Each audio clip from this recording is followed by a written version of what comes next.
Cisjordanie occupée, l'armée israélienne qui continue ses opérations extrêmement violentes. Au moins 70 personnes, des Palestiniens, ont été tuées depuis le début de l'année. Selon le ministère palestinien de la Santé, hier encore, les raids israéliens ont fait 5 victimes.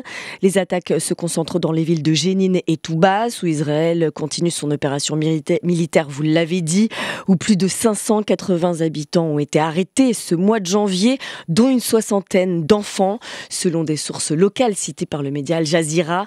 Tel Aviv évoque des actions antiterroristes, mais qu'en est-il concrètement? Écoutez la réponse de Denis Charby, professeur de sciences politiques à la faculté des sciences humaines de l'Open University d'Israël.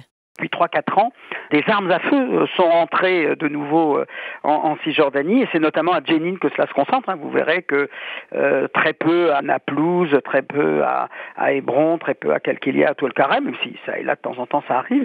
Donc vraisemblablement il y a un renforcement de milices organisées très faiblement. C'est pas le Hamas, c'est pas l'autorité palestinienne, c'est pas le Fatah, sont des initiatives locales. Alors ça c'est, je dirais, du point de vue de l'objectif de l'armée, c'est clair, il faut que la situation soit maîtrisée. Et puis, sans aucun doute, pour le gouvernement, qui a des visées très précises sur la Cisjordanie, qu'elle aimerait bien annexer si possible, je dirais que son objectif là, c'est de tirer parti du fait que l'attention est concentrée sur ce qui se passe dans la bande de Gaza pour intensifier la répression de tous ces mouvements insurrectionnels pour que cela ne déborde pas et devienne un mouvement d'insurrection générale comme on l'a connu à 2 reprises en 1987 et en 2000.